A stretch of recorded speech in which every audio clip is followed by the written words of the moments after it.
How are you doing? Good. How are you? Good, I'm good. Let's see here. You see my screen?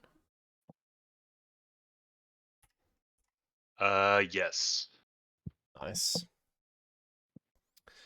Nice. Where you climbed since you last sent your profile, no? It was like 400. Or maybe Yeah, a little bit. a little I've been bit. hovering between like 450 and 520, back and forth. Yeah. Yeah. So what would you... Uh, Let's start with your goals. That's what I want to hear about first. What's your goals with playing League? What do you hope to achieve? Yeah. Maybe by yourself. sure. Do you mind if I record this? I'll record it. But you can Oh, you record it got as it? well if Okay. you want. If you got it, then sounds good. Sure. Yeah, basically, so my goal with League lately has Mm-hmm. been, well, in terms of rank, I've always wanted to hit Challenger. Has been the goal. Mm-hmm. But lately, actually, only recently, I've actually been focusing more on actually having fun with the game because I played the game since season one, like the end of season one. I played for that long, Wow. and I hit masters in like season four, but I've hit GM multiple times, but I've never been able to actually hit challenger. Mm-hmm. And I think I've always had a preference of champ, but I've been a meta slave basically like the entire time, and this is the first time I'm actually trying to focus on the champs I actually enjoy because I've gotten really burnt out, Mm-hmm. right? Um, and I feel like 70% of the champs I find pretty boring, even in the Mm-hmm. ADC role. But the really aggressive carry outplay champs like Draven, Twitch, and then also like Zeri, Kaisa, and those champs Mm-hmm. are more fun to me, so I've been focusing on them. But sometimes it can be tempting, especially when you feel like you're facing like OP champs every game. It's a high low rate. But Mm-hmm. yeah, that's like the gist of it. I'm just trying to like climb, climb, and have fun at the same time, if possible. Yeah, I mean Right? that sounds like a good goal. So before you'd say like what would you say right now is the meta that would be like boring to you? Like Jin or MF? Uh, Ash MF for sure. Ashmev, yeah. Jin he's less boring. He's not Yeah. as fun, but he's less boring. Um, Definitely like every mage.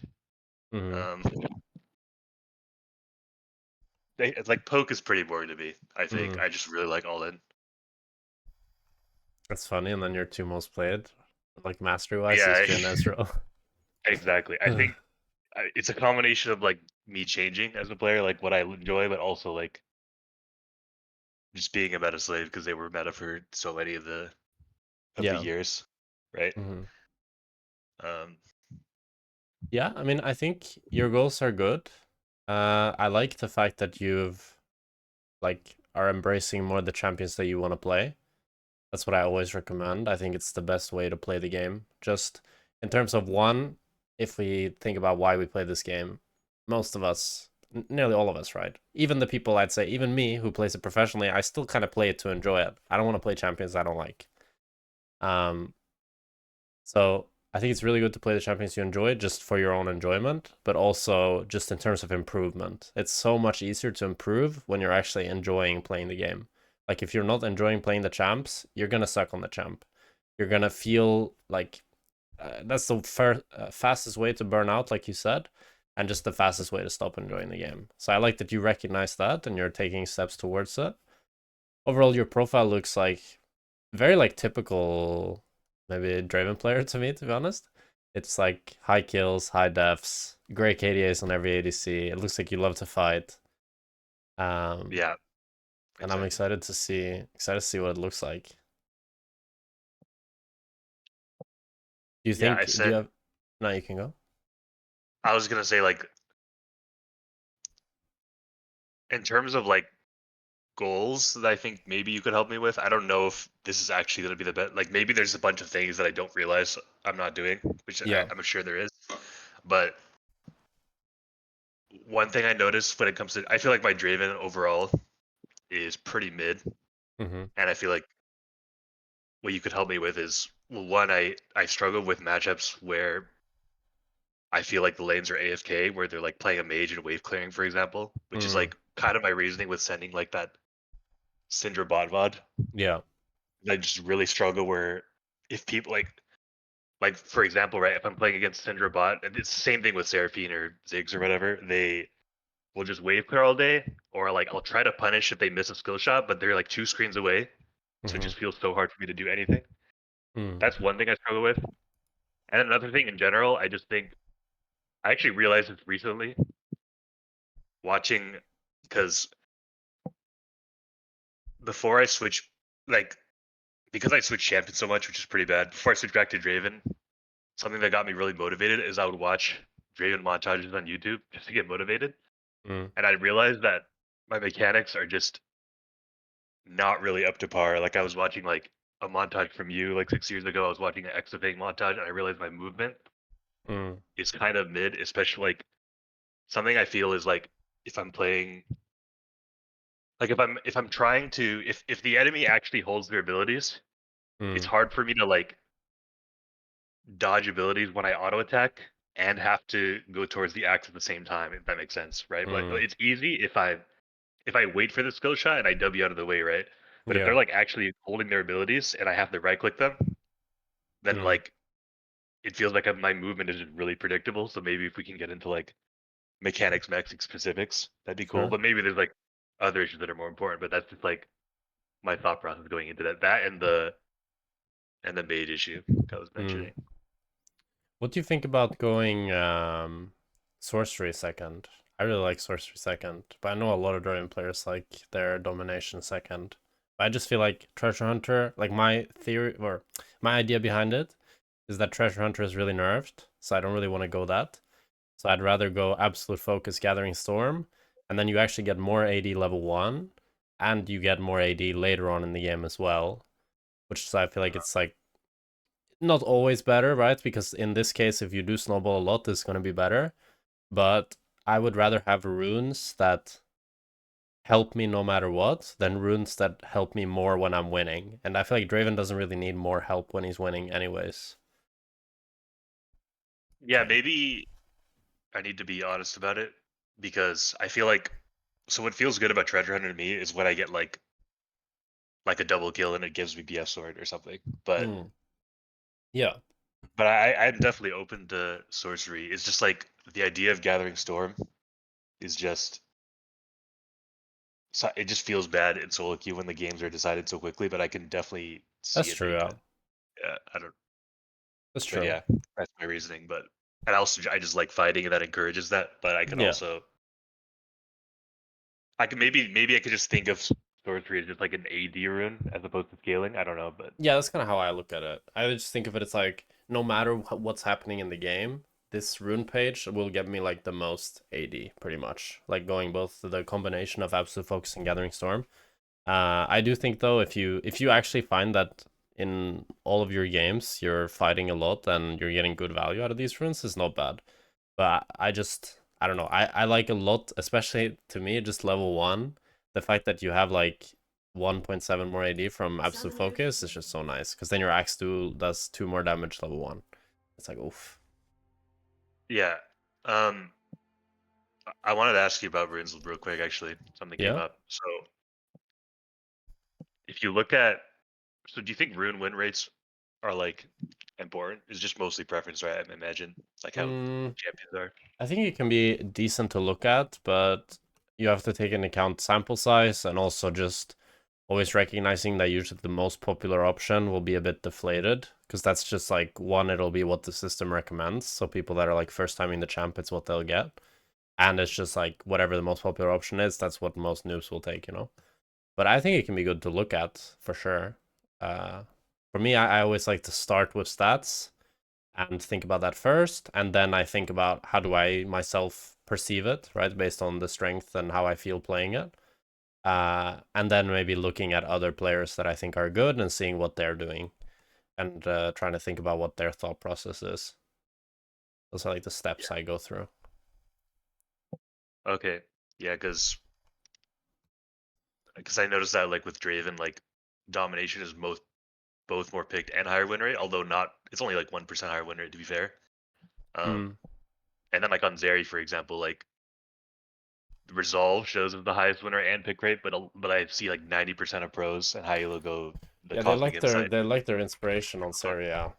I tried it myself. Like I think it's always good to try things and then to trust yourself to like be able to find the right option. But for me, when I tried the Cosmic plus the elixirs, it felt like, I don't know, it was like decent, but Resolve on Seri felt way better. And I do think probably for the average player, I could see domination being better just because you are gonna fight a lot. But I think maybe as you get higher elo, then sorcery starts to have somewhat more value. But even here, it looks like it's very similar. Like, I mean, it's not gonna, in general, minor runes, it's not gonna make or break your game, right? It's gonna be a few 80 difference, worst case. Uh, And I think right. it's a lot about preference as well. And I definitely think if you like what you're doing now and you feel like you're having good success with it, there's no reason to really change it. Unless they make big changes, like if they nerf eyeball or if they buff the blue tree or whatever, something like that happens. It's fine to keep doing what you're doing. Okay. But also, for example, maybe in a lane like this, if you think, oh, I probably can't snowball this lane, maybe going sorcery tree would be an option, you know?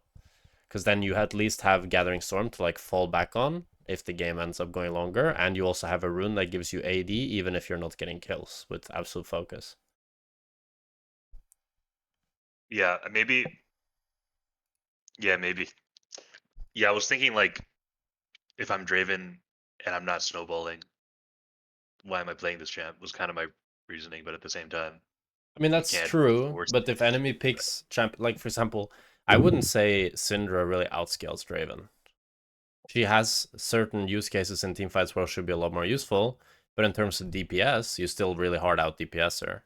Like a lot of these mages, they can actually have a pretty good lane into Draven, but in terms of they kind of sacrifice their scaling for having a good lane into Draven. Like for example, if you play Draven into Jinx, it's very obvious you really need to snowball because if you both have three items and she's hitting your front line and you're hitting her front line, she's gonna hard win.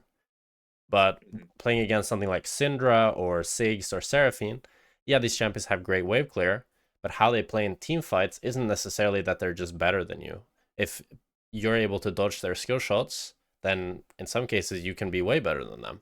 And if it's just a front to back where you're hitting enemy tanks and they're hitting your tanks, like for example, this game, it looks like a miserable Syndra game to play, I feel like. You have a tank here, tank here, tank here. And you have an assassin that can jump on her. She has a really weird support pairing in Taric. So in this game, I wouldn't think about Syndra outscaling me at all. I feel like you have a Draven game here where even if it goes to 30 minutes, enemy can't really buy any armor because, your team is kind of full magic damage. And they're all super squishy, so you're going to be able to one-shot anybody you want later on in the game. The only thing is you don't have that much peel and they have some annoying champs, but you can kind of outplay it. But I'm wondering why you didn't go cleanse this game. I always go cleanse against Syndra pretty much. Uh, yeah, I was thinking I probably should have. I was Mm-hmm. also thinking that like I probably should I like a little bit honestly is that I lost focus in champ select because they picked Syndra like last. I had no idea it was going bot. It was just weird. It Mm. was a weird pick order, but Yeah, also yeah. they're sometimes I'll ego with if they have skill shots and think that I can just dodge it, like Mm. Syndra Taric. It just like feels kind of dodgeable. But yeah, I do with both of them having CC, probably should have taken cleanse. Yeah. Yeah, I mean, it's true. Yes, Syndra Taric is dodgeable, but then Ryze hits level 6, Ryze ultis bot, point and clicks you with EW, and then you get Syndra Taric stunned, and it's like, oh, well. Yeah. And then there's also Viego W. Yes, that one's dodgeable as well. But it's just like this game especially, there's so much that adds up. For me, I agree with your thought process, but I don't agree with it that much on Draven for two reasons. One, I think a lot of the time you want to be able to kind of tank the CC to keep clicking forward. And also two, a lot of the time, like this Taric has, people will go exhaust against you, in which case cleanse is just so nice. So it's just for those two reasons, I think in a lot of games where they have CC, I just automatically go cleanse on Draven. While if, for example, I'm playing something like Seri or something that doesn't interact as much with the enemy opponent, then maybe I'll be less inclined to go cleanse, because I think to myself, you know, I can just E it anyways, you know, or I can dodge it with this dash I have.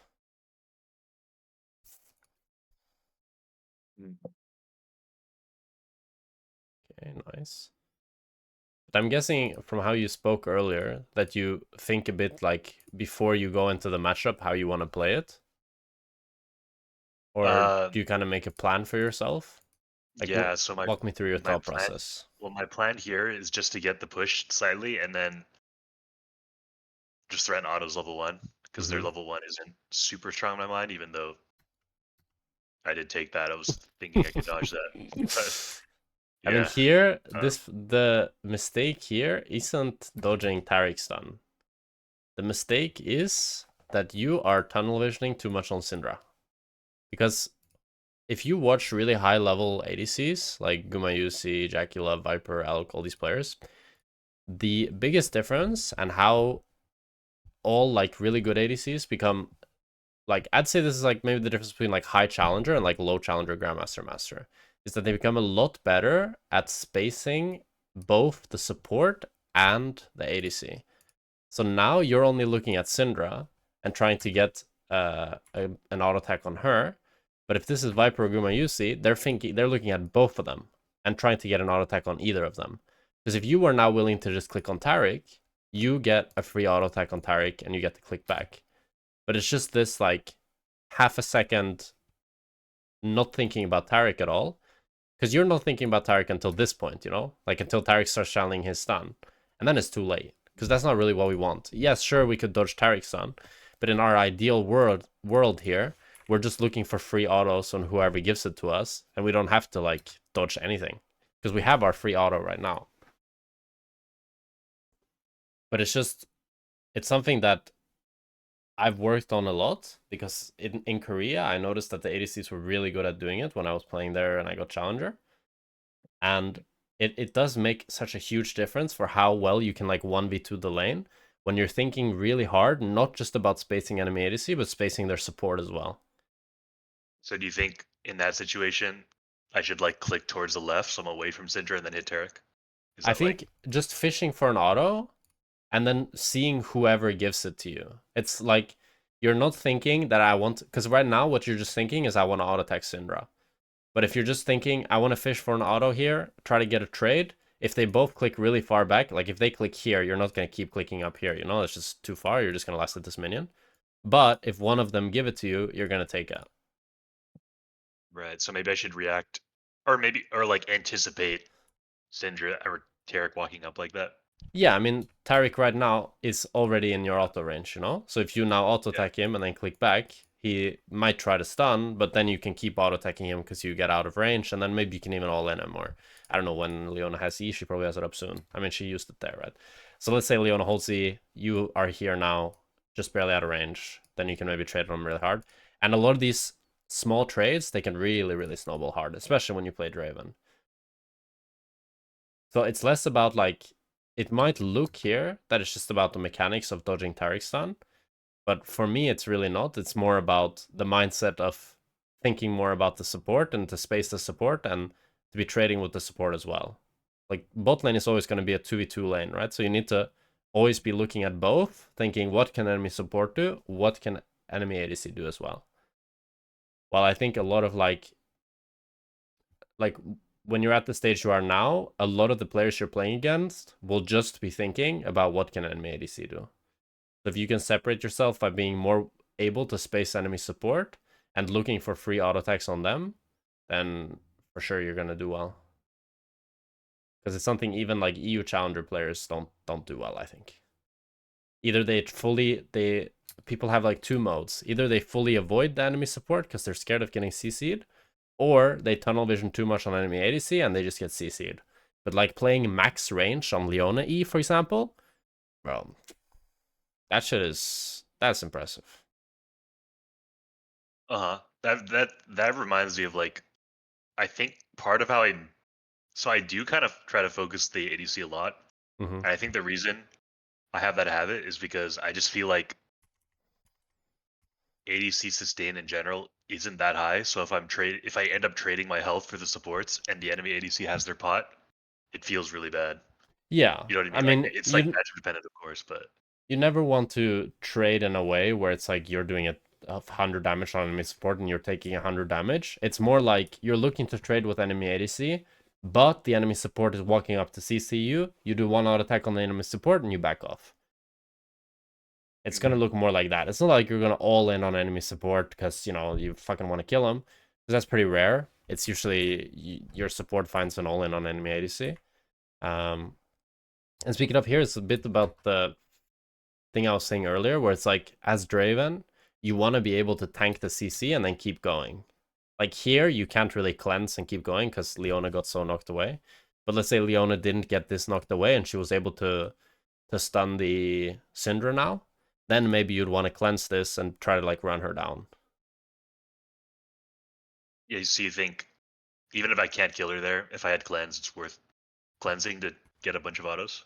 I think. Not when Leona gets this knocked away, but if Leona like didn't get Taric stun now and was able to keep auto attacking, I think it could be fine for you not to use cleanse, because then Leona could get another stun off, and then I think you get Syndra all the way down to like 300 HP, right? Like you get her really low with another Leona stun, Okay. and then you can either pressure dive or just force her to base. Right, because I can't get a good enough trade on my own. Yeah. Okay. I think if you cleanse when Leona's there, then yeah, you do 2 auto attacks, but it's like, is that worth cleansing for? I don't think so. Ugh, I don't like this from Leona. But this is another thing that I have struggled with a lot. That's really, really hard. But it's like, when your support goes in, instinctively, we just think, even probably here, you're probably thinking the same thing I am. You're thinking like, I can't really follow this. But instinctually, you feel like you kind of should, but the instinct instead should be very different. It should be like, okay, this Leona engage is shit, and I can't really follow it. But what will Syndra do? Syndra doesn't really want to stun the Leona. That's kind of weird for her, right? To QE on top of herself. So she wants to stun me. So if I now walk up a bit, but then click back, predicting the Syndra EQ, sure, I can't follow my Leona engage, but I get Syndra to waste her spells, and Leona doesn't really take any damage because Syndra used EQ on nothing. So it's just about like, there's two aspects to it. One is whenever your support does something you don't like, don't get baited to immediately follow it. And the second is try to think like, how will the enemy react and how should I play accordingly? Because if you're the Syndra there, sure, we don't like playing mages, but I think you would always think to yourself, I want to EQ the Draven. I want to EQ the Draven. I don't want to let this Draven get on top of me. Like the Leona already got on top of me. I'm not going to let this Draven get on top of me. And if you abuse that fact to bait it out, it can actually become a pretty decent trade. Because you don't lose any HP, Leona barely loses any, Syndra barely loses any, but she used a lot of mana.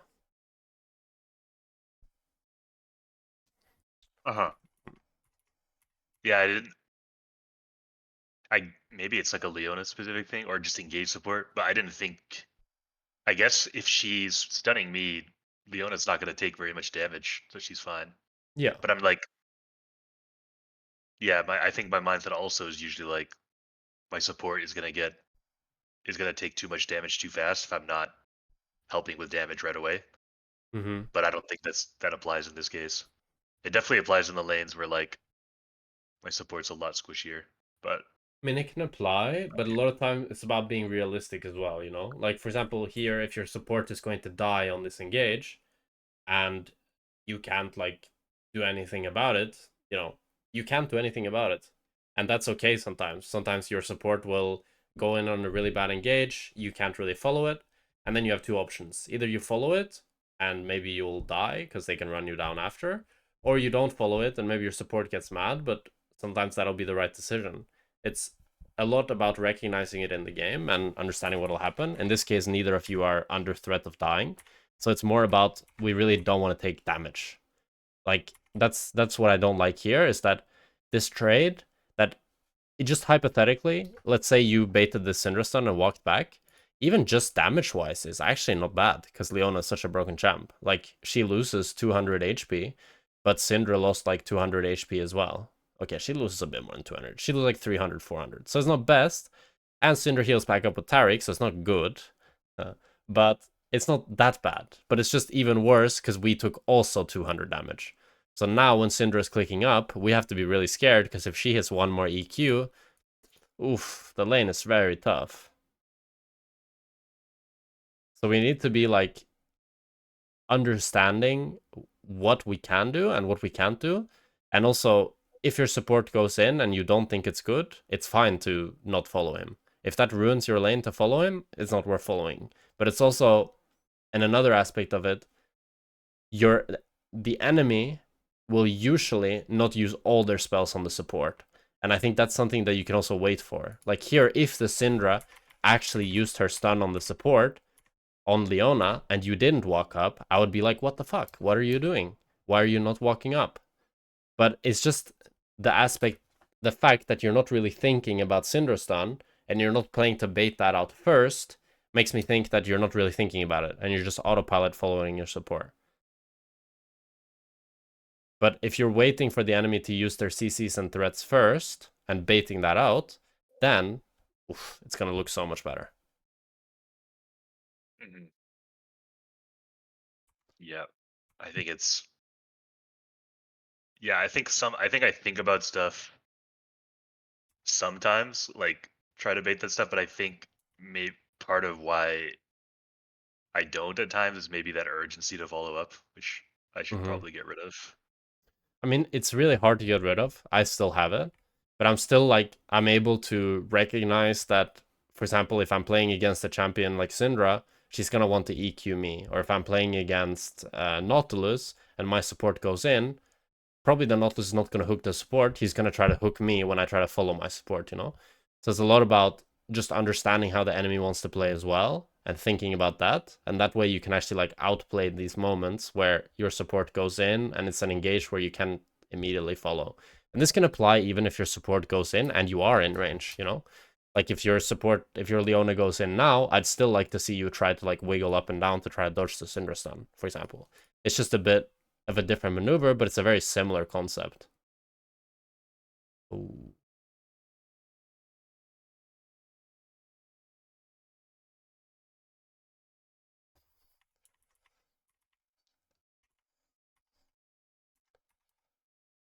Here, I think, I'm not sure. Okay, so here I would like you to ward. Like, after you see them use the trinket here, I think it would be good if you warded. Because the Leona ward is kind of awkward. It's hard to really spot the Viego. And we know that Viego did his bot side camps, but I wouldn't be thinking that the Viego is already in this bush. I think that's unlikely. Probably by now he is, but by here, I don't think he is. So I think if you go and ward, you can get that ward off, and you'll feel much safer trying to play this wave out. Because now when you walk here, I'm kind of surprised that Viego isn't here to kill you. Because I think he could be. I mean, he did the crab, and he could have walked here, behind you. I think it would also be good if you kind of like watch the crab, because I don't think you noticed that he did the crab, even though it's technically in our vision. I think it's good to check that type of stuff, because it's also like League these days, jungle role is very like telegraphed. It's like here Viego does 3 camps into top, Then he dies. So now he's going to do his 3 counts both side. You actually even have a ward on blue buff, so you see him doing Grump and blue buff. And then he's going to do Crab, right? But in most cases, in most games, junglers will just full clear into Crab. In which case it's like, you know the timers that they can be bought. And playing around them is pretty similar every single game. As long as you're just warding after like 3rd wave. And then seeing whether or not he shows on top side or bot side around 3:30 or 3:15. And then you know kind of his pathing for the rest of the game. Like now, I would really not want to trade on bot because I know Viego can be bot side. Because if we take it one step further, I think everything in League kind of ties in together, in my opinion. Like how we talked about like how the Syndra wants to play, and we need to play accordingly. Now we need to think, what does the jungler want to do, and how do we play accordingly? So if I was the Viego here, right? For right now, it's really easy because you have these like jungle timers on the minimap that shows it, right? So the Viego does blue buff, then Grump, then Crab. And after Crab, he has 2 options. Either he bases and goes to his Krugs that are spawning, which is really unlikely because he just died and came from base. So I don't think he would ever do that. Or he plays to take your Raptors, or he plays to gank bot. Both of which I think is pretty high likelihood. Maybe he shouldn't play for Raptors because your mid has prio. But he does play for your Raptors, given by the fact that he isn't here yet. Like, if he didn't play for your Raptors, he would already be behind you right now in Tribush. But the fact that he isn't here means that he took your jungler's Raptors, and then he went bot. But it's just about thinking a bit about what the enemy wants to do in the same way that you know what you want to do. That makes your decisions and the way the game looks much, much better. Makes it look so much better. Because everything is just... Although, ooh. Okay. She dies as well. Maybe not. But it just makes everything look a lot easier and feel a lot better to play. Because then you just have a much clearer idea of what's happening in the game and what should happen in the game. And that's how you build consistency. Because the first step is to know what you want to do, what your champion wants to do, what your game plan looks like. And the second thing is to understand what the enemy wants to do, and then playing accordingly. Ooh, Leona. But you played this gank well. I mean, you canceled the Viego W, was good. The barrier could have been better. If you barriered like half a second earlier, you would maybe actually live. Nah, you would still die, I think. But it was good, it was good.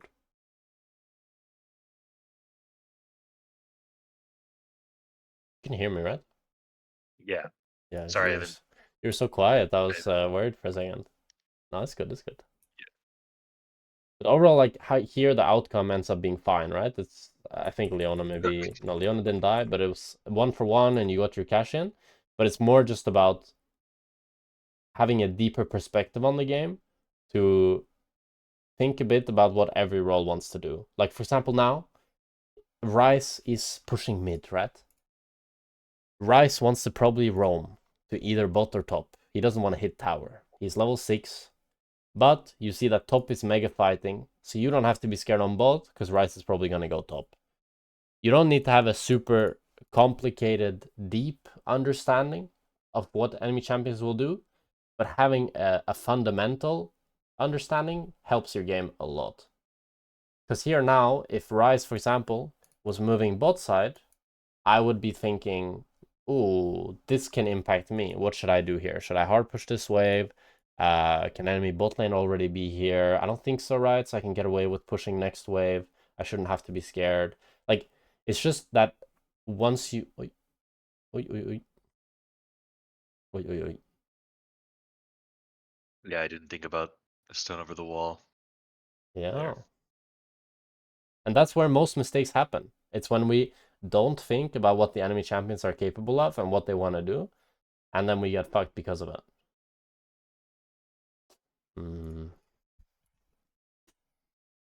Okay, this is another habit that you have, I think, that is why it's making it really hard for you to juke things.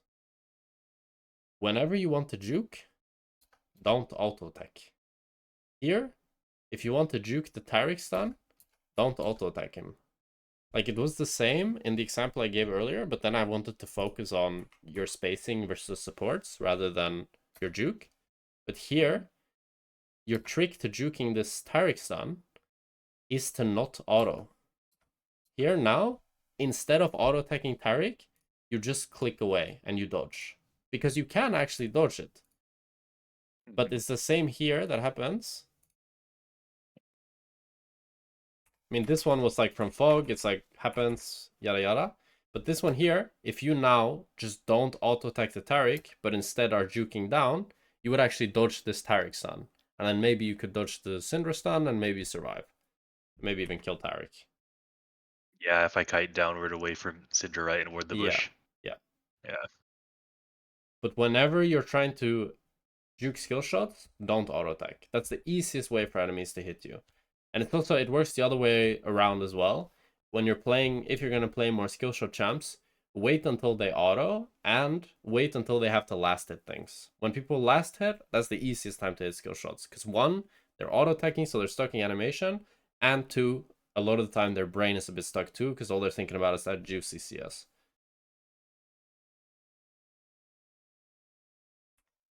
Okay, the E-Tech to get the cannon.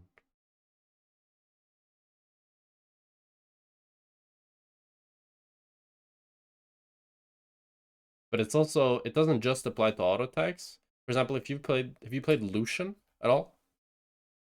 Yeah, I've played a lot of Lucian, but not recently. But One of the most annoying things with playing Lucian is his Q. Because when you Q, you can't dash and you can't dodge. You get a bit stuck in animation, right? You probably had it happen quite a few times.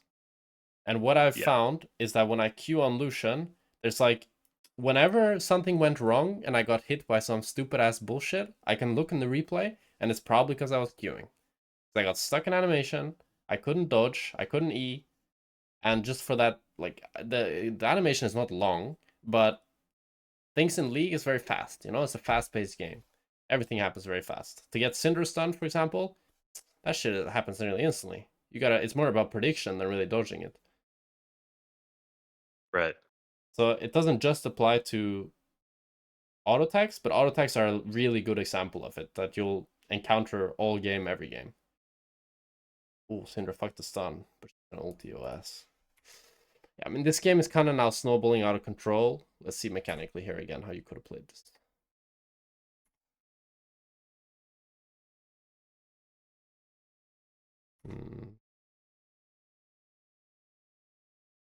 Here, you're making the mistake that I was talking about, where, like, I think you're not thinking about tanking a skill shot, and you're just...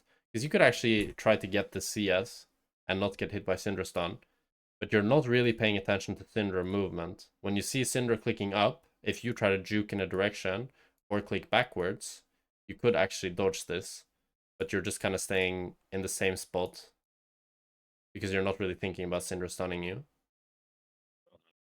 And then here in the all-in,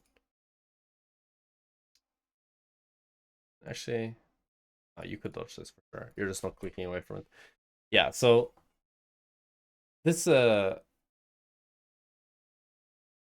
one thing I would work on when it comes to your mechanics is I think you click not very close to you. I think in general, you're clicking quite far away, especially when you're trying to reach your supports engage. But I think it's good, even when you're trying to reach your supports engage, that you think more actively about what skill shots you need to dodge and clicking really close to your character to dodge them.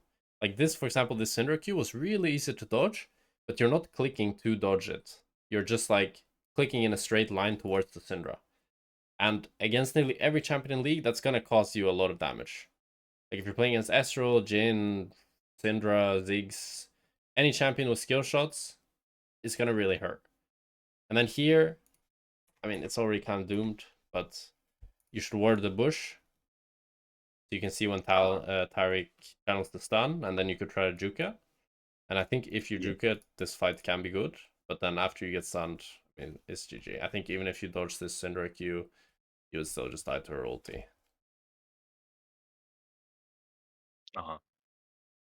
So it's a lot of small things adding up, and it's a lot of like kind of random skill shots that you're tanking, that's making this lane really, really painful for you. And I think it's a mix of your movement not being the cleanest. Like we need to click a bit closer to ourselves and click a bit more. But also I think it's a lot about your mindset. You're not really thinking that much about how does the enemy want to use their skill shots on me? When do they want to use it on me? Because the Syndra is actually quite predictable in how she uses her EQ. She's been using it so far either when you want to CS or when Leona goes in. And if you think about how the Syndra wants to use her spells and you dodge accordingly, dodging becomes so much easier. So much easier. Because everything kind of makes sense when you think of it this way. Yeah.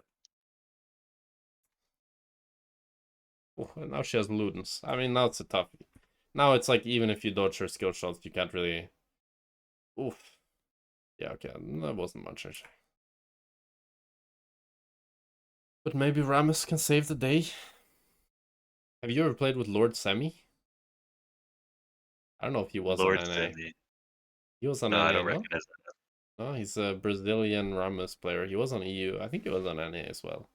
But he's like challenger, but he plays on different servers with like 200 ping. But because he's playing Rammus, it's okay, you know? He just rolls around. Mm-hmm. But no, I've never played with them. This is good. Because here, I mean, here, even though you're kind of tunnel visioning on the CS a little bit, you're still thinking, you're very prepared to dodge this Syndra EQ. You're dodging it before she's actually used it, and you're Wing to try to dodge it. And I want you to play more like that when your Leona goes in as well. In that you're Wing trying to juke in a certain direction, because you know that the Syndra wants to EQ you. Mm-hmm. Yeah, it doesn't actually change what she wants to do, even if Leona goes in. Yeah. And if she wastes her spells on Leona, you should be really happy and be like, oh shit, she's trolling. Because then she has nothing for you and you can just try to run her down.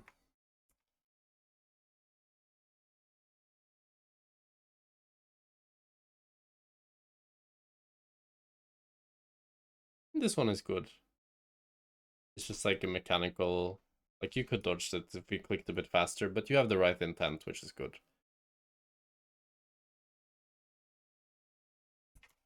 Well, we do end up dying. Let's see if this could be prevented. And here you're... Okay, I don't know why you don't ward here. This is another timer that's definitely good to ward. Like you walk up here, I think, thinking that you maybe should ward. In general, when your jungler is here, it's always good to have a ward here so that you know how you should play the next wave. Because now, Yeah. if you have a ward here and you try to take this wave aggro, and Viego, Syndra show on this ward, you can just like, holy shit, this ward is so useless. What does this ward do? Viego gonna be in that bush? I don't think so. But even this wave, I mean, I think you're taking the wave also a bit wrong. You should be thinking, just in general, the easiest way to think about junglers is when your jungler's top and you don't see enemy jungler, play safe until he shows on top. So now I like the fact that you're taking this wave. I think taking this wave is good because you can one-shot it and then run away and recall because their champions are not very scary. But you need to take it from here, not from here. You need to be really respecting Viego because you can easily die if you're here. But if you are now where Leona is, like here, even if you get Syndra stunned, I don't think like anybody can reach you. I don't think you have like nothing's gonna happen, you know. But because you've now locked yourself in such an awkward position, like you're kind of stuck in an alcove, it's just Yeah. GG. Yeah. I think. Yeah, maybe I feel like I tunneled too much trying to get the Tribush ward, like Mm-hmm. by their blue buff. Oh, that one Um, is not that important to get in most games. That one is more like you really want that one if your jungler wants to invade or if they have really scary champs. Like let's say they have like fucking Elise Nautilus or something, then sometimes you need a ward that's really deep.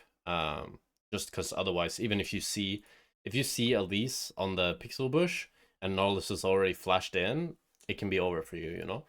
Um, but against most champions, the pixel ward bush is gonna be enough, and it's also much easier to get. It's like the tri-bush ward is more of like a luxury. If you're winning, you can get the tri-bush ward.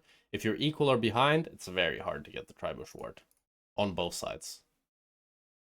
Mhm. Okay.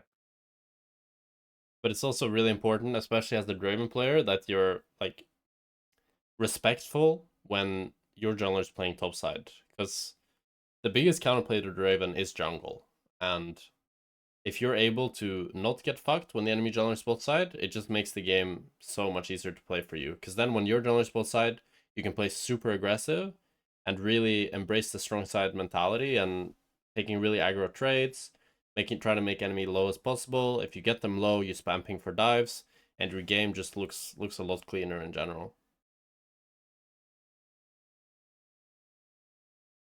Okay. Something I thought about randomly that maybe doesn't matter, but if we go back to that, basically where I got ganked, Mm-hmm. um, I remember you mentioning that I need to click closer. I feel like I clicked close in that fight. Like I just went to see if you can like Like yeah, run when you through, come, like when Viego ganks and I'm stuck in the alcove. I think. yeah, it's here, no? Yeah. Yeah, I think your clicks Yeah, here so look like, good. okay, so I should like aim to make sure I'm always clicking like this, pretty Yeah, much. yeah, yeah. Clicks I like do get this are hit, but always good, yeah. okay. Like I think mechanically you played this fight fine. I think here you should just be willing to use your W to try to juke the Syndra stun. And I think also dropping like a good thing to think about as well is when you're gonna be playing Draven a lot, enemy will always look at the where the axe is dropping and aim skill shots there. I think there's Uh-huh. two like tips or tricks you can do that are useful for that. One is to catch an axe last second, so a lot of people will not aim their skill shot on the axe exactly as it's dropping. They will aim it like when the axe is still in the air, you know? So what you can do is you can like last second walk into the hitbox to catch it, you know? And the Right. second thing is to just be willing to drop axes to bait skill shots. Like especially when it's something like Syndra stun, that is a really important cooldown. Then I think it can be really fine to you have an axe here, and instead of trying to catch it, you click to the right to try to bait out the stun and not get the stun. Well, if it's something like Astral Q that he's gonna spam, it's unless it's a fight to the death, it's rare that I'm gonna be willing to drop an axe to dodge the Q, because dropping axes makes you lose mana, damage, all that stuff, right?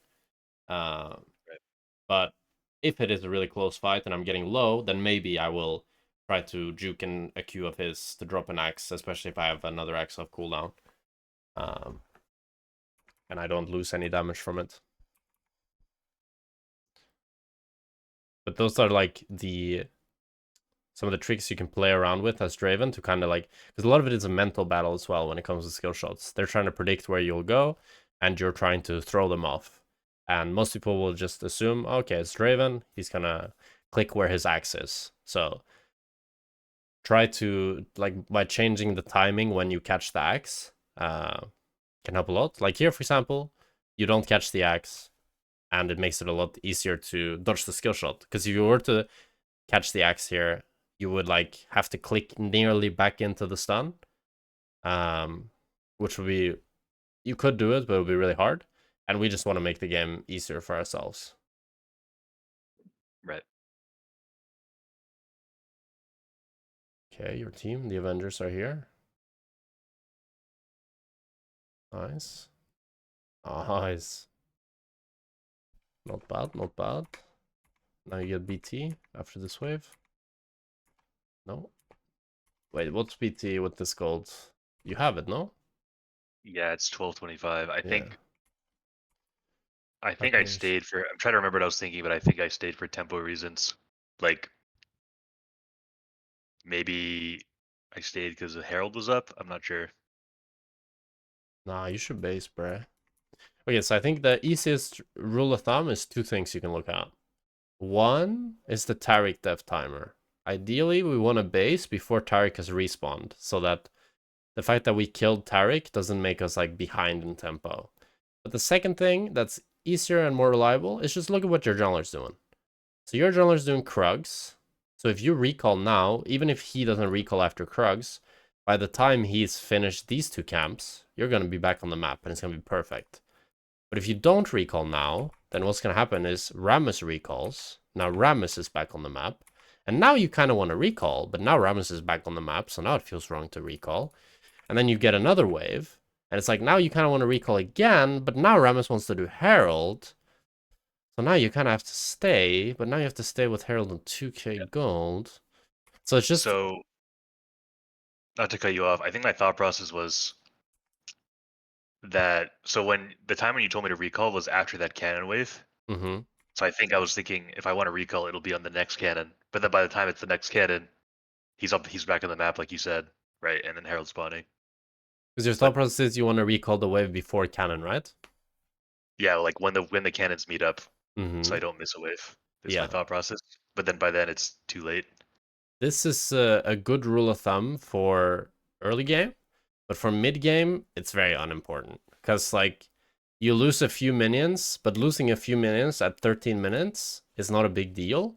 And also, it's, like, really scary for Syndra to hard push this next wave. Because your Leona is here. She has, like, think of it from Syndra POV, right? She has no wards here, no wards here, and she's playing versus a Rammus Leona. And she doesn't know that you recalled. So if he's now walking up to push this wave here, I mean, she would be crazy in my head, just completely crazy. Because she doesn't have info. It's really easy for her if she has all the info, but she doesn't have any. So if she's now walking up to try to push the wave, in her head, she's going to die to Rammus, she's going to die to Leona, a LeBlanc TP behind, maybe, you know, a lot of things that could happen to her. So I think if you recall here after this cannon wave, you will lose like 3 minions, and it's whatever. Because in the early game, the rule is really useful because the lane is very telegraphed. The enemy ADC will know when you recalled, and they will always try to hard push to punish your recall. But once you both go laning mid lane, I think you can throw a lot of that out of the window, and you just think about tempo. You just think to yourself, okay, my Rammus wants to recall, I recall. Make it simple, you know? Right, but in this case, it was because I had BT gold, or was Rammus recalling there? Oh, I guess he was. Oh yeah, he did. He was recalling, right? Yeah, Okay, yeah.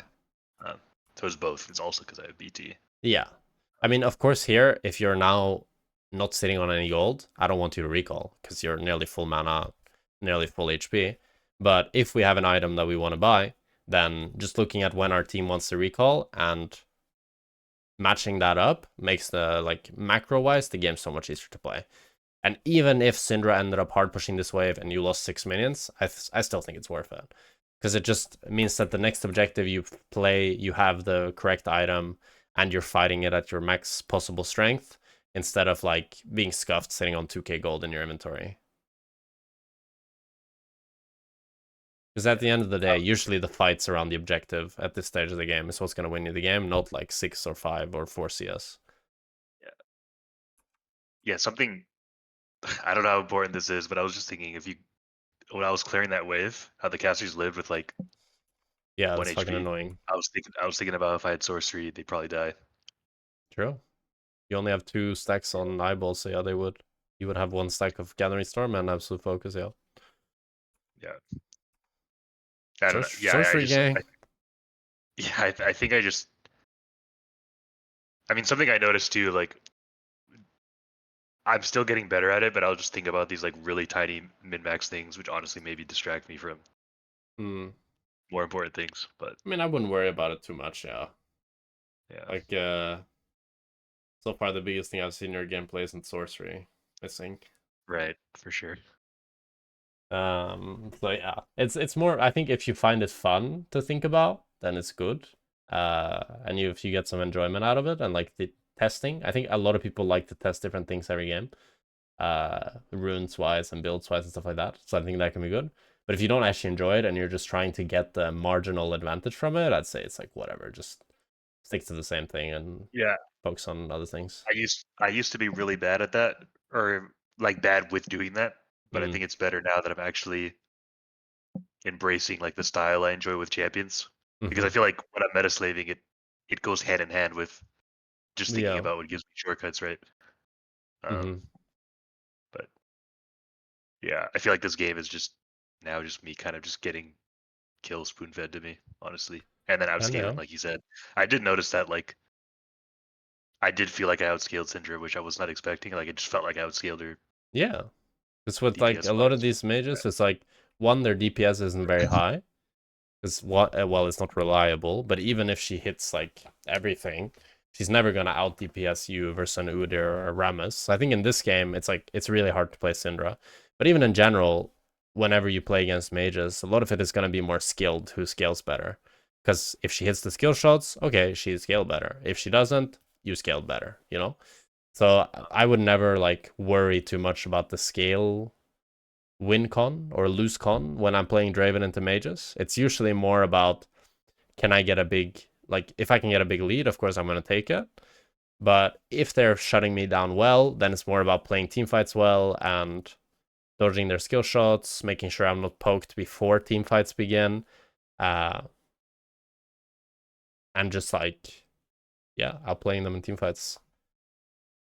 Something I like to say is I always outscale because I outskill.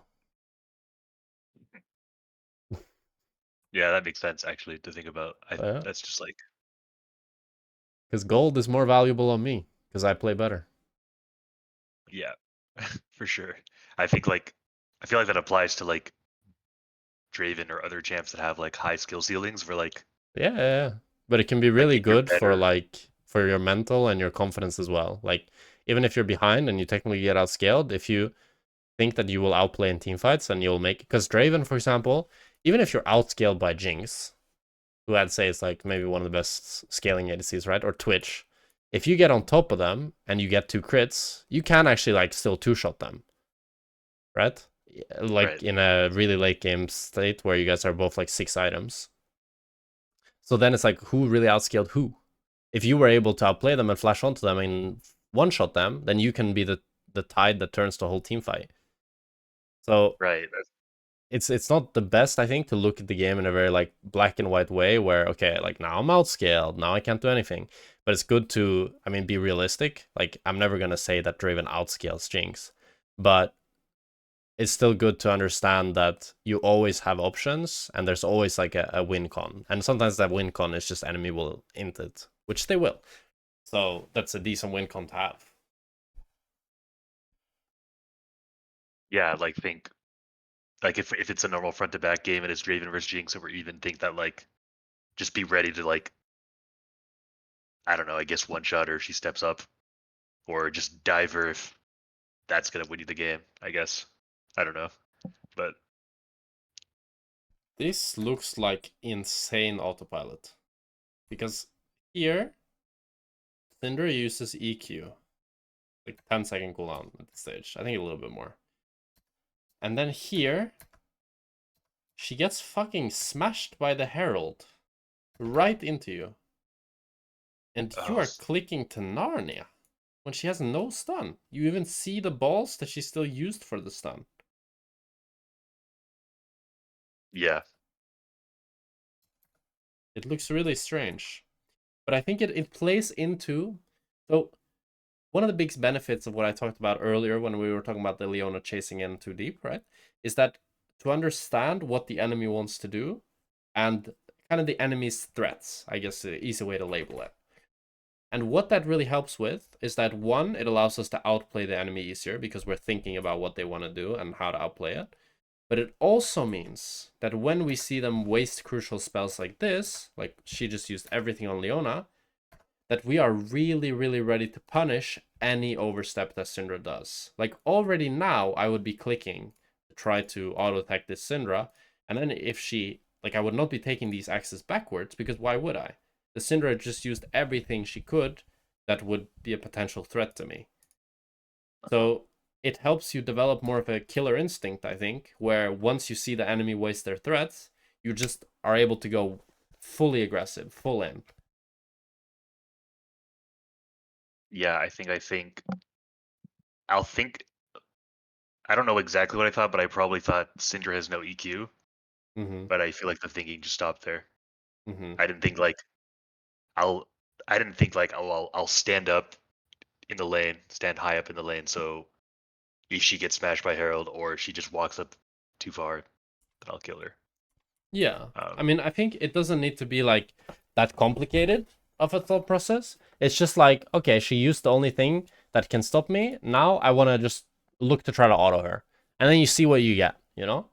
Like now you have nothing to be scared of, so we don't play scared anymore. And then we see what happens. Because a lot of the time, when you click up and you like generate presence and pressure, enemy makes mistakes. Like in this case, for example, even when you didn't click up, Syndra inted because she wanted to last at this minion. She didn't think about the Herald charge. So she got knocked even closer into you. But if you were already now scaring her and creating presence, maybe she would int even harder and maybe she would die. But even if she doesn't die, that's not the point. Or that's important. Just the important thing is that whenever we see enemy waste their spells or we use them on our teammates, that kind of puts in our brain that now it's go time. Now, those were the things that we were scared of before, that we were trying to outplay and think about. Those are gone now. We can just go in. Or walk forward at least. yeah, for sure.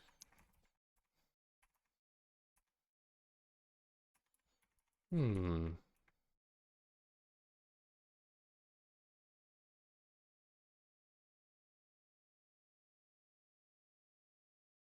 Hmm. Okay. So I like this. I like that you move a bit to bot side here. But I think you should be really disciplined of about next wave. So an easy rule that I have is that I look at my own minions. Like in this case, you can actually see the enemy, but let's say we can't see the enemy mid wave. And I look at my own wave to determine where the enemy wave is. So my wave is here, so that means that they're about to meet and crash in the middle. So I should already now start to click back to mid lane to get the next wave high.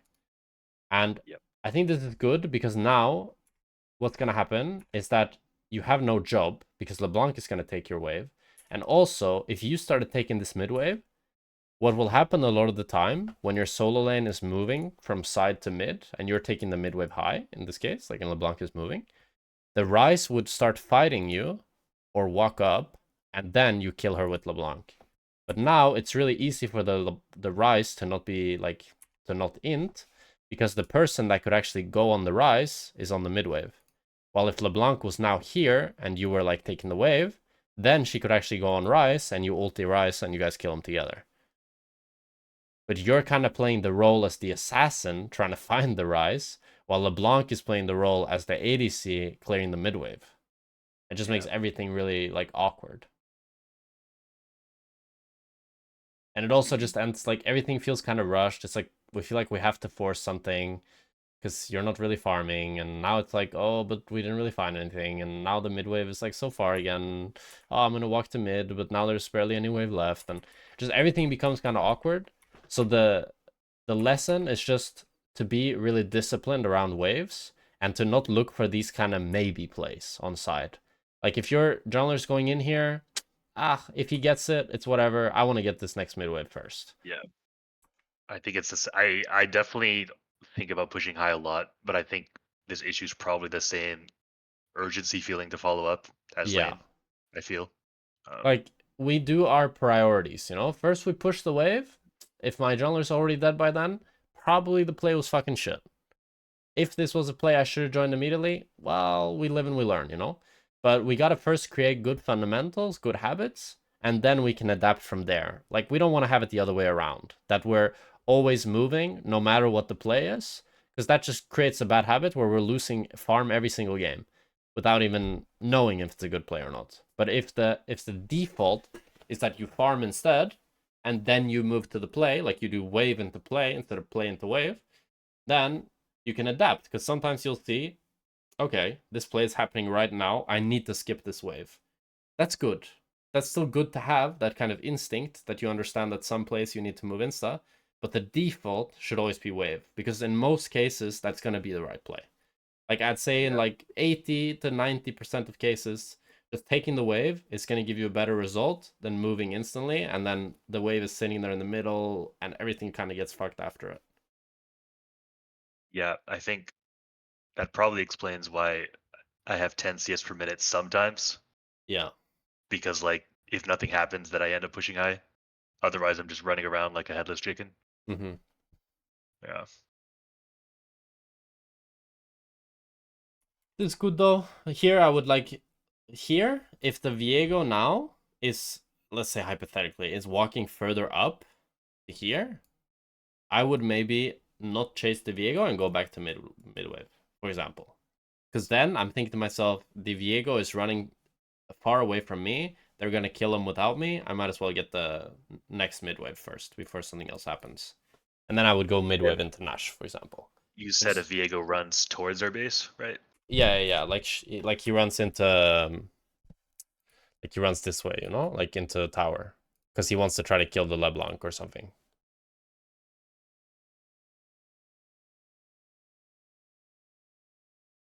Because if he does that, it's like, why would I be coming all this way just to watch my team kill the Viego? Uh-huh.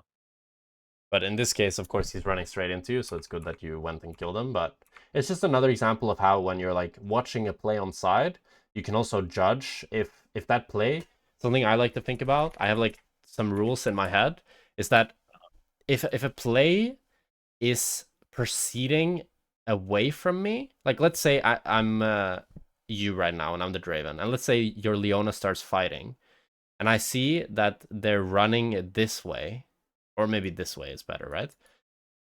Like they're running into their tribush and into their own jungle.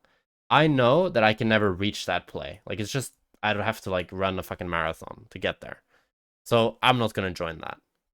But on the other hand, if the Leona is fighting and the Leona is running away here and they're chasing the Leona, I know that that's going to be a fight that I can really impact because they're running straight into me and I will be able to actually make it to the fight.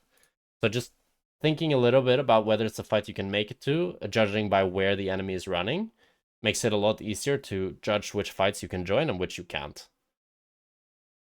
Right. So something I've noticed about the situation, right, is that like so when I move in my head, I'm kind of thinking I should just chase regardless because the wave is like so far from coming. Like if you go back to like when I rotate, right? Yeah.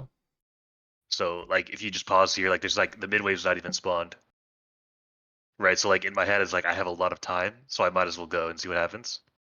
But I guess you're saying that like you can always that every time you move, you're making a sacrifice. You're never not making zero sacrifice, right? Because you could be pushing higher. That If time I is understand fake, that. brother. Yeah, that time is fake. If we look now, once you move, like, okay, so the more time we have is how high up the wave we get, you know? Like, if we get the wave fucking here, we're gonna have a shit ton of time, right? And the lower down the wave we get it, on the, like, if we get it in the middle, like, you got this wave now in the middle, right? They had already crashed together. So the amount of time you have here is not very much, actually. It's quite little. You have enough time to walk around to the Nash, and then if you want to make it to take this next wave high, you'd have to turn it back around right now. Because if we now Right. see when you move to kill the Viego, look, the wave has now crashed on mid just as you killed him. Uh-huh. So if this was a play where you didn't actually impact anything, we actually lost an opportunity here to get the wave here and to generate a lot more time. So it's kind of fake to think that we have that much time. And a good like rule of thumb is that typically you will only have enough time to move to the halfway point of river without like sacrificing any time on the next wave. You know what I mean? Like if we move past the halfway point on river, then we're going to be a bit later for next wave, which is fine if we're going to get something. But the halfway point of river is a good place to stop and be like, wait, is this a play that I can actually impact? Is this a good play I can do anything on? Because once you move past that point, typically you're going to be late for next wave. Mm-hmm. Now you guys get the Nash. Everything is being chilling. Your team dies after they get Nash. Of course, they always do. You know what someone said once to me, and I've never, like, I'll never take this out of my brain. People in solo queue, they get Nash, and they play as if they have Elder. It's fucking crazy true. Yeah, it really is. Like, I don't know. There's just something about Nash that makes people want to fight. Even though that's the opposite of what the buff actually incentivizes. Yeah, for sure. Like, look at this Rammus. He thinks he has Elder, bro. He's fucking going in, 1v5. And then Leona. Oof, Yeah, I'm this is so awkward. here. I'm just like, my team's going in. Yeah, I mean, this is I'm awkward, right?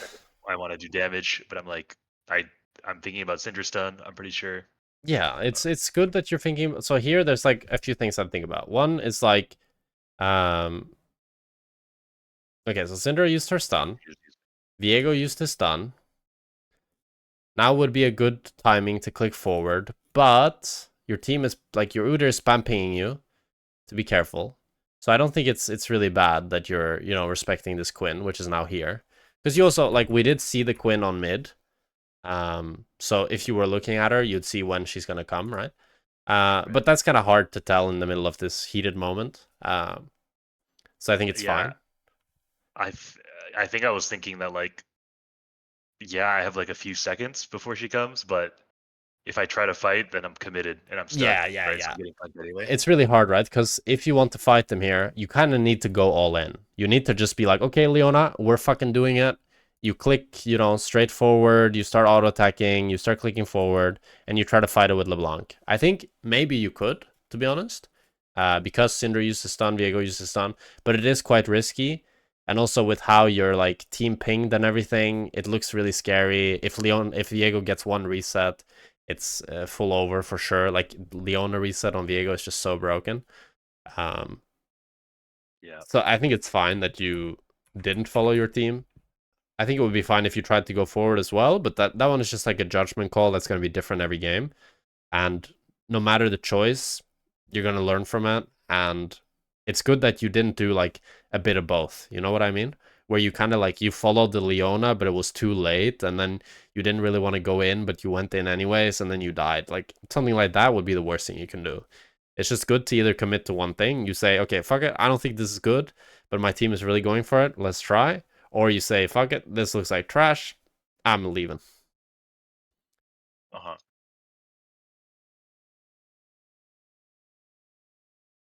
So I was noticing the time, right? So I'm thinking, can we maybe skim through the rest of the game and try to get to the Sure. at least lane of the next one, just because I don't remember honestly exactly what happened on the next squad. Maybe it's not even that useful, but No, we can. Yeah, we've been taking our time. It's good. We got a lot to learn. I just want to see how the game ends. Let's see that a few fights. It looks like your team maybe just started trolling a bit.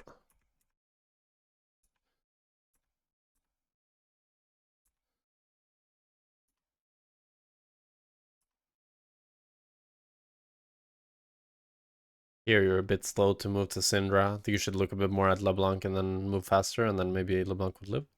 It's fine. Good. Nice. Do you end? You get another Nash.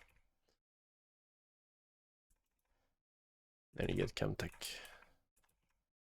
Let's see the last fight.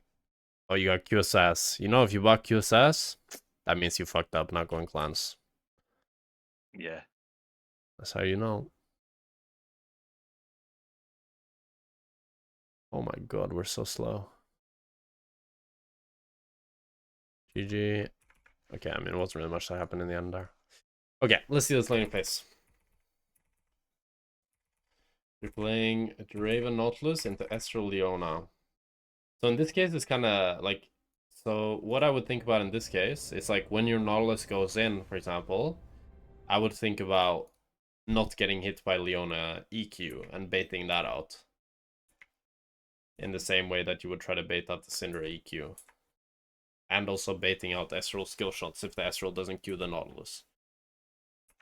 Those are like the things I would be looking for. And also when it comes to spacing the support, the Leona is like a great example of where you can try to, when you're looking for auto trades, you want to be spacing both the Astral and the Leona, and when the Leona walks forward, you click back. And it's rare that you want to try to go for auto attacks on Leona, because like her E is the same as your auto range. So if you auto attack her, usually she'll get her E. Or she'll get her E on you. Good trade by Nolus.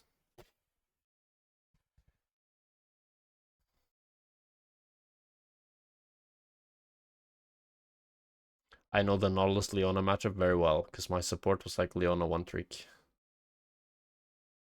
in Spanish League. And it's also, I mean, it's a very common pro matchup, right? Sure. So here, I think it's a bit similar, right? Where, okay, our support lands the hook. But look at Ezreal. Ezreal's not queuing Nautilus. That means we gotta be trying to juke.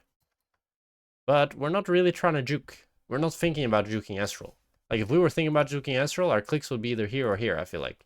It would be to the side. So, this shit applies to every game, and it's just going to happen so many times, and it's going to make it so much easier to play with your support. Because your support is maybe thinking that it's a fine trade if you don't get chunked. Like here, for example, he took around the same HP of Leona that he took from Leona. But if you get chunked as well, now the trade is pretty bad. So a lot of the time, the worst thing you can do is to like blindly follow your engage of your support. So you think like a general thing to think about is like avoid damage first before trying to deal damage? Yeah. Right. Okay. Especially when it's not coming in the form of auto attacks. Because it's like, this stuff is really predictable and stuff you can try to play to juke. Okay, now we gotta look at the movement. Yeah, this is kind of the fight I was thinking about, where I was thinking about how like a really good Draven player would carry this fight, but I don't know.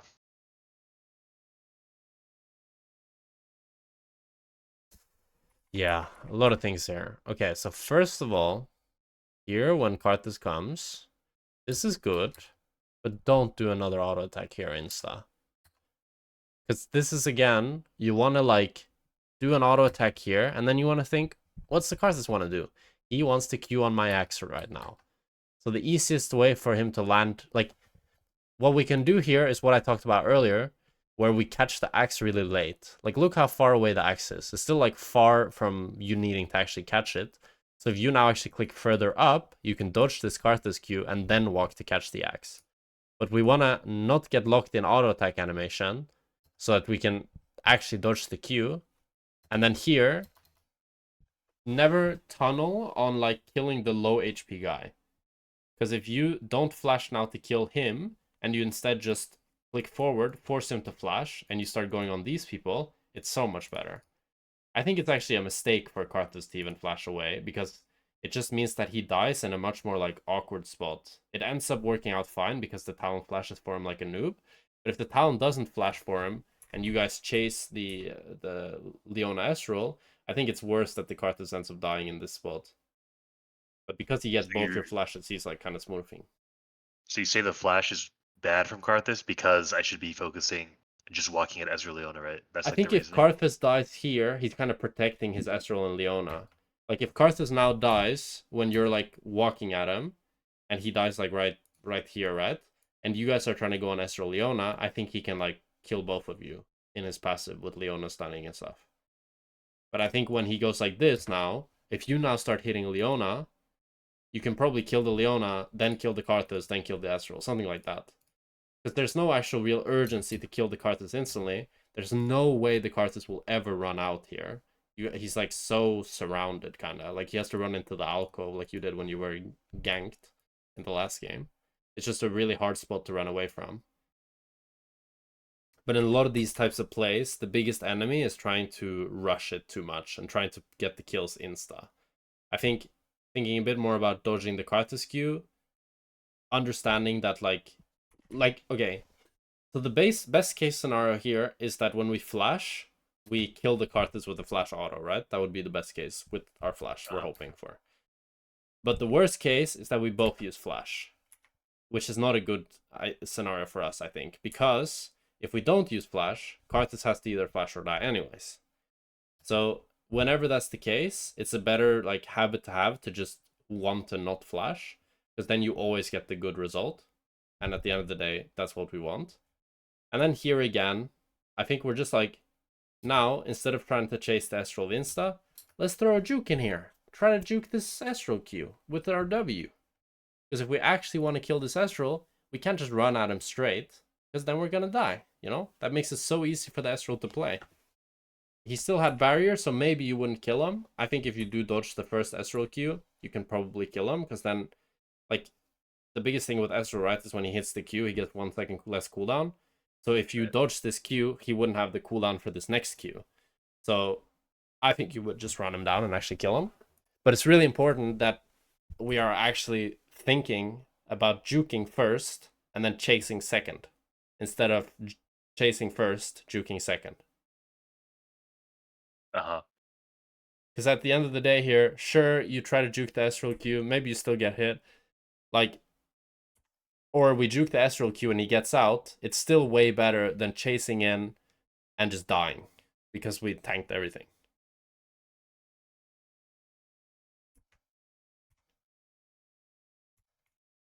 yeah. Let's see how the fight started as well. I didn't really pay attention to that.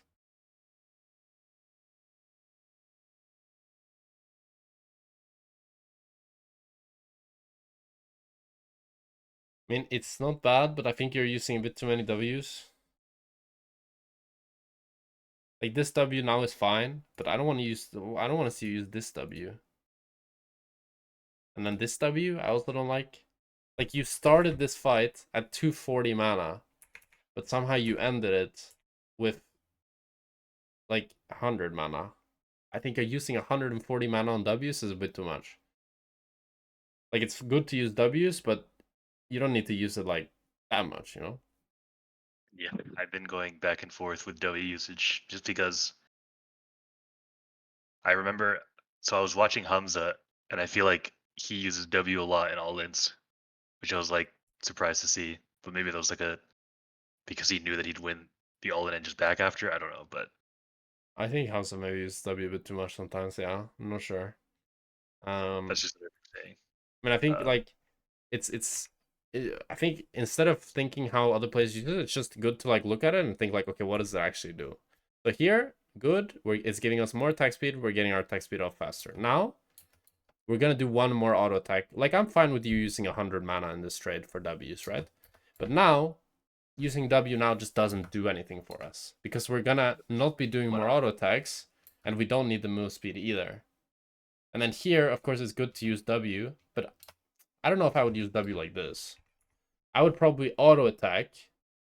Instead of Wing and then auto attacking, I would auto attack and then look to W to dodge the Q.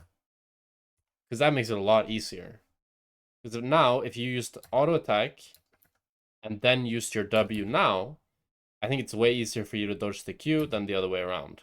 Because now you're trying to dodge the Q with no move speed. And it's like the attack speed early game is really, really low. It's like, sure, it makes a difference in a full all-in, but when you're looking to do one auto attack, you don't actually care about the attack speed. You're mostly just using the W for movement speed. Yeah, I think just watching now, I think a lot of my gameplay is just really, really rushed Mm-hmm. in general. Yeah. Like the flash for Karthus is rushed, Mm-hmm. Wing right away instead of the dodge is rushed, running at Ezreal is rushed. Mm-hmm. Is what I'm like. I remember when I looked at this play, my thought. I don't know why I didn't notice this, but when I was like chasing Ezreal, my thought wasn't even juking. It was just like maybe I shouldn't E. I should just save mana for more Ws. I remember that was my thought, but now it sounds. But now it sounds silly. Mm-hmm. I was like, oh, maybe I don't even level E here. Maybe I level 2 points Q and just W more. Like Mm. that was my thought. But I was like, That'd be but that kind crazy. of plays into the just run and stat check and not think to juke more. You know? Yeah. Yeah, I mean, it's funny that you say that, because it's something I talk about sometimes, that I don't like watching my own gameplay that much. I think sometimes you can come to the wrong conclusions because you only know what you know, right? And you can be kind of shrouded by your own biases and your own gameplay knowledge, but just be able to point out the mistakes that you would already like know. I think Yeah, it's like good to you can go. yeah, I was just gonna say that now watching that fight again, it's getting like more and more cringe, which I think is a Mm. good thing. Yeah, it's good. Yeah. Definitely good. Um, I think it helps a lot to like watch better players and then also like coaching like this to broaden your horizons a little bit and get other perspectives. Um, because I do think like for me that one of the things that helped me a lot with playing things less rushed was one just acknowledging it, but also two just an idea that really like calms me is when I think to myself the only way this play can go bad is if I play it too fast. Like I think it's especially true with a lot of dives where like the only way the dive can go bad is if you just try to like dive them at once and you just flash to kill them under tower or something. While if you actually played it slow, you did one auto attack, the tower tried to shoot you, you walked out of tower range, and then you did it again. And in a lot of these cases, it's just like the slower you play it, the easier it is to play. And there's also it's good to recognize when you're the one under like a time constraint and when you're not. Like for example, if you're diving the enemy bot lane, you're not really under any time constraint because they will kind of have to stay under tower anyways if they want to farm. And if they base, that's still a good result for you. Even if you weren't able to dive them, okay, sucks, but they lose a wave. So the end result is still going to be good for me. It's not something that I actually have to stress about and feel like I really need to do. And it's same with this play on bot lane here. It's like at the end of the day, they're the ones that are super up in the lane, and they have to be really scared about how they're gonna escape this situation. Like, if I want to escape from this, I can just click out. I have nothing to be scared of, you know? They're the ones that are kind of fucked, that we can start chasing them down. So I think recognizing that just this phrase in my head that the only way this can go wrong is if I rush it, and also just understanding that sometimes when you play it slow, you won't get all 3 kills. Maybe you only get 2. Maybe you dive them, but you just chunk them, and that it just ends up in a CS lead. And that's okay, you know? That's always going to be better than rushing it and then dying or cringing a 1-for-1 when it should have been way better or something like that. Um, because playing it slow also helps you understand like the limits of the play. And sometimes the play looks like it's going to be a triple kill, but it turns out it was only a singular kill or it was no kills at all because you know they got away. But I think just that mindset can help a lot with working under stress and playing it slower in general. yeah, and you were saying so because they're on my side of the lane, they have more pressure. Is that No, what you were saying? it's much harder for them to get out, like because they're so. For example, here now, right? There is a lot of ways for you to kill them here because they are in this like spot here. Oh, your headset died? Oh, no worries.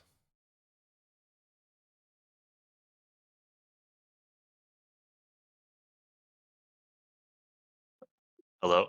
Hello? My mic or my headset just died at the worst time. Sorry. It's fine, I it's should fine. be good now. You said, for example, here. That's the Yeah, I last mean, thing I heard. yeah. So here, when they've walked up this far, it's not that they have pressure or presence or anything like that. It's just that you can play it much slower because they don't really have any way of escaping. Because they've already expended so many resources to go on the Nautilus, and because they're so far up in the lane. So if you don't kill the Karthus on this auto attack, do you think he's still gonna die? Most likely, yes, right? Uh, I think in the game I thought no, honestly, but Yeah, I think you're saying because he wants to. Because can he just run away like all the way to the tower, or do you mean like to Talon will die like for sure? That's I what you're think the saying. Talon he'll die for sure. And I Okay. think if he runs all the way back to tower, then you have some other people you can kill. And that's kind of what I mean with understanding that Sometimes when you play it slower, maybe it's not going to be all 3 kills you get, but that's okay, you know? Because sometimes the limit of the play is just that, okay, Karthus flashes out, he gets out, but you kill these 2 people instead. But just understanding that as long as you play this slowly, it's always going to end up being a good result for you. Because the only way this can work out for them is if you flash in really deep and want to kill them right now. But if you're willing to be a bit patient, then you're going to end up like, we want to ideally wait for them to be more isolated from each other. Like if Karthus is flashing away from the Leona and Ezreal, then it makes it much easier for you to go on the Leona and Ezreal. And if the Karthus isn't flashing away from Leona and Ezreal, you just kill the Karthus, right? But you kind of, in general, when you play these 2v2s and 3v3s, you want to wait for an opportunity to be given to you. But it's also good to, like, what I was saying with the lane was that they are so far up in the lane that even if the Karthus now flashes and you start running down like this, you will eventually reach him. Because he will have to, like, take the long path in the lane like he's taking now. So he doesn't actually have any real escape route. But for example, what the Talon does here, at first glance, it might look good. He just killed the Karthus, right? But I think it's really bad. Because if he were to do what I was talking about instead, and playing it really slowly, and instead just kill the Leona that's walking up to you guys now, you guys could kill the Leona without the Karthus or Ezreal being able to do much about it, and then you can keep chasing the Karthus and Ezreal, and you have 2 free kills waiting for you. But if we play it too fast, Talon kills the Karthus, yes, but he gets stunned, and he doesn't die in the process, but he's pretty much dead. He's 10 HP. And it also means that we have to chase Leona into Karthus passive, and then we play really rushed on trying to get to the Ezreal, and then we die as well. Yeah, so a kind of specific question there with regards to Talon going in Leona. Mm-hmm. In my head, it's like, if he were to do that, he could only W, right? Because I feel like if Leona stuns her, and Yes. Karthus, Ezreal just turn and He instant one-shot W's him. her, and then he clicks back and plays her max auto range. And maybe he can get stunned in this area where Karthus and Ezreal can't hit, but he plays to space her stun. And you should be playing to space her stun as well. And you guys are both clicking downwards so that the Karthus and Ezreal doesn't have any way of escaping. This is like the ideal way to play it. And probably your Talon will never play it like that. But if you're at least the one that's playing it correctly, it's going to look so good. Right. It's kind of like the logic where like Karthus is, if you space him, he's like out of the fight because he's 1 HP, right? And also Ezreal can't do anything besides maybe throw a Q because Like he's not auto Ezreal range. can throw a random Q, but you guys can easily dodge it, and even if it hits, it's like not a big deal. And if Leona can't auto attack you or auto attack Talon, then she's useless. She can't do anything. She's just gonna take free damage. And then if Leona tries to walk to her team because she's taking free damage from you guys, then you can start thinking about killing the Karthus or killing the Ezreal. But Leona will always try to walk up to stun you guys, so you guys just kite down. She doesn't get to stun, she dies, GG. Yeah, I can see that now. There's a lot of like intricacies and skirmishes and how to play it and how to fight. But the biggest thing is like, I think the skills to have is just spacing, especially spacing like CC, and having good movement to dodge skill shots and be looking to dodge skill shots, and patience. I think if you have those 3 things, then you're usually going to come out ahead on the skirmishes, especially when you're playing Draven.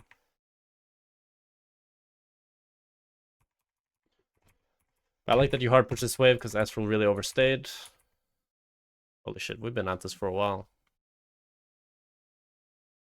Oh, it's fine. We can finish this game. I don't mind. Thanks, appreciate that. Oh, what the fuck? You got the free shutdown. Did he E forward? No way, no? I think he already used E. I'm not sure. Nah, Yeah, he bruh. did. Bruh. Oh, he did E forward. Bruh. Yeah. That's crazy. Let's see if you could outplay this. Wait, how did you get so low? Oh, just the I'm actually stack tower. Stack tower that hurts. I always get surprised that people make these kind of mistakes because it's pretty silly, huh? I kind of like expect more, if that makes sense, when they're GM challenger, especially. Yeah. People just get greedy and stuff. Yeah, but I just like yeah. sometimes I just like I have it too. I mean, my standards are you know, probably, I mean, my standards are a bit too high as well, but people just like they lose focus or they get too greedy over the like the little things. Like for example, the Astral hit there, it's like it's much like if people always understood risk versus reward, they would play so much better. Because like there, the Astral, the reward is that he does like 100 damage to you. While the risk is that he gives you 500 gold, he loses 200 golds in wave, you lose a plate, so he's giving you like 600 gold. So it's like overall like a 800, 900 gold swing for 100 damage. Like there's no way anybody would ever take that risk versus reward ratio. yeah, This was good. exactly. But you can use that in your advantage to not take those risks yourself when you're the one ahead. Understand like what's worth it and what's not worth it. Like what happened here? Did we just walk into Leona and die? Yes, we did. Yes. So here we're tunnel visioning on trying to get an auto attack on enemy ADC and not thinking at all about enemy support.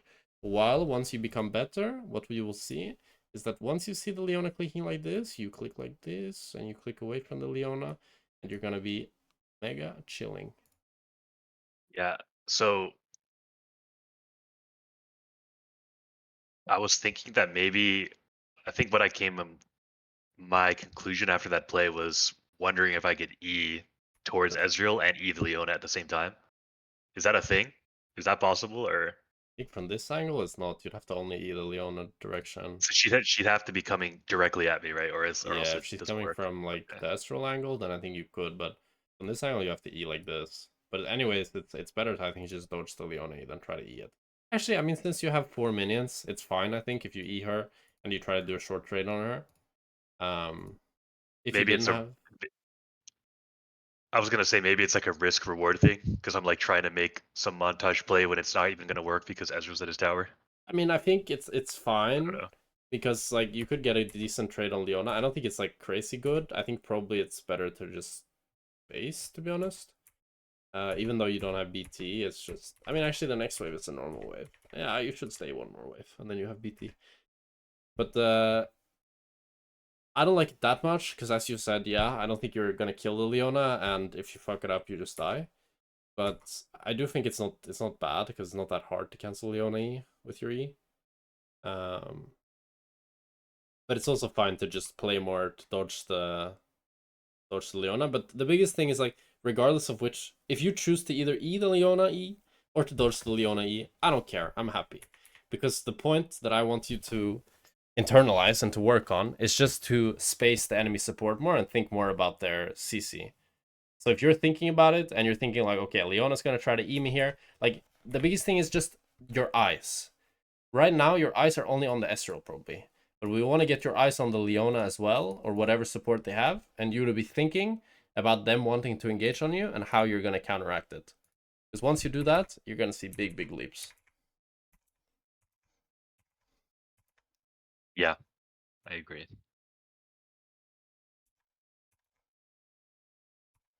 Let's see the next two fights. Okay, so now let's see if we walk into Leona and don't do anything again. Oops, I did it again. See? You're not thinking about it. Nay, we didn't think about the Leona Q either. Not a nay. Yeah, I do have AIDS. I don't want to say it, but the word's not mine. It had to be said. I do think that's like the biggest thing that's gonna like it's gonna make a huge difference. I'm excited to see if you're able to work on it.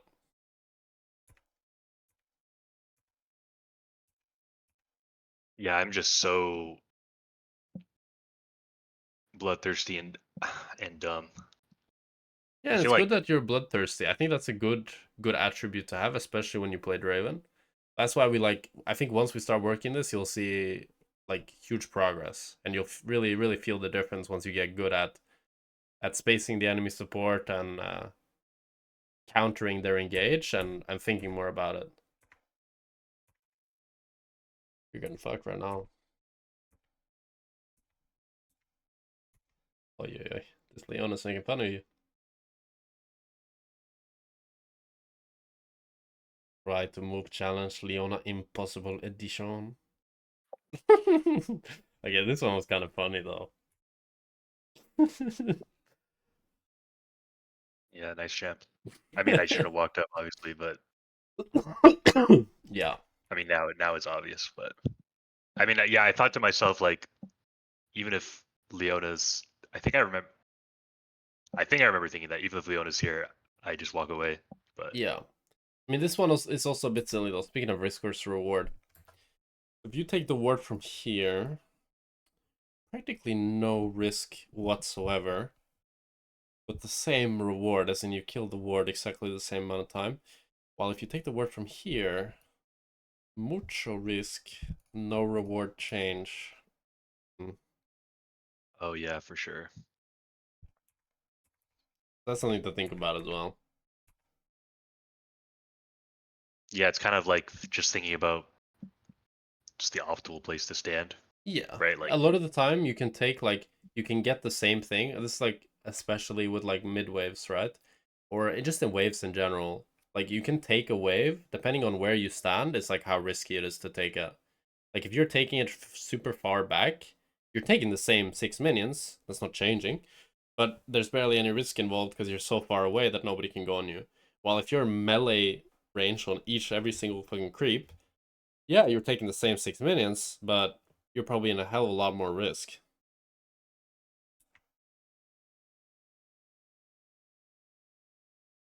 yeah, for sure.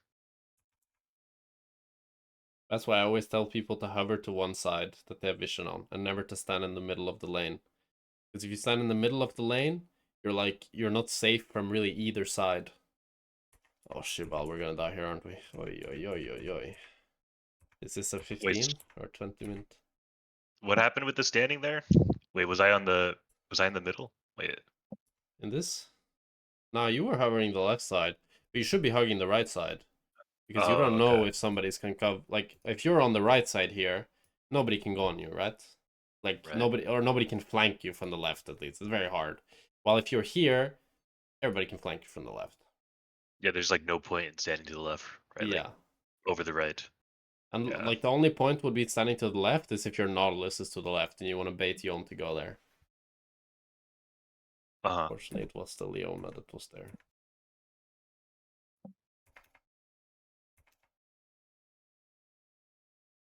You like the FF? Almost never. I'll FF if like Like, will you vote yes right now? Nah, you gotta I kill. don't You're gonna I don't vote think no. so. You're gonna vote no. You gotta kill. Nobody ever I votes no for. usually I usually try to not vote yes because then I get in the habit of just trying to escape the game. Hmm. But um sometimes I'll vote yes if I'm like really tilted. Why is it bad to escape a game? You need to Why is it suffer? bad? Yeah. Low key, kind of. I feel like there's like two for me, I'm like, okay, there's like two aspects of it. There's like they might just int and give us the game, and two is like I I'm kind of harsh on myself, and if I put myself in that terrible situation, I like deserve it. Yeah. You know what I mean? But yeah, I guess I could. I mean, but there's also the mindset where like I messed up the early game, so I should just go to the next one and just play it better. There's also that Yeah, I like have that one validity. sometimes. Yeah, where it's like technically this game shouldn't even be in the state that it's in, so I should just learn and just move on. But I mean, sometimes I have like, I already suffered for 20 minutes. Might as well like try to play for 5 minutes more and see what happens. Like for me, yeah, I only really like to FF at 15 or don't FF at all. Like I hate when people FF at like 21 minutes. And it's like, okay, the game was probably lost at 15 minutes, but you guys wanted to play it then. And now it's 21 minutes and the game's in the same state. So if we lose, it's gonna be like we're gonna play for 4 more minutes and then we're gonna lose. Or we might start winning. So why would I like at that point I think the risk versus reward is like worth it. But yeah, this is a little toughy. And a good game though. Good game to watch. I think that skirmish showed a lot. I think your biggest things to work on, as I've said many times now, is just like your awareness of enemy spells and how they want to use them. And in general, thinking more about the support, thinking about spacing the support, keeping your eyes on the support, and how to play around it. Either dodging their CC or like baiting in and out, fishing for their CC max range. I think is a good thing to practice. And yeah, I think you'll really see a lot of improvement if you work on those things. Yeah, I think saving W for it's like goes hand in hand with like the thinking about juking, right? Like Yeah, saving W to actually use to juke as opposed to just W on cooldown for attack speed. yeah, Um, yeah. So I know. Yes. So a couple questions I have to. I'm just gonna say. I'm just gonna. It's not the most important, sure. but I feel like back to runes a little bit because I feel like the runes that you take kind of affect your mindset Okay. in a way. But so do you think like I don't even know where I'm going with this to be honest, but like so basically first like do you think last stand's fine over cut down?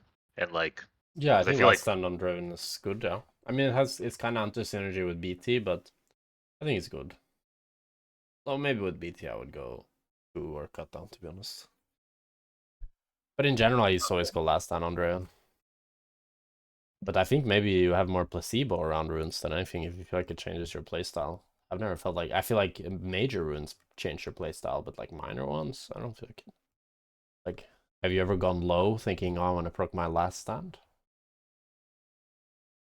kind of. I mean sometimes I'll think like if I take cut down, like when it was OP, right? Everyone just took cut down on everyone.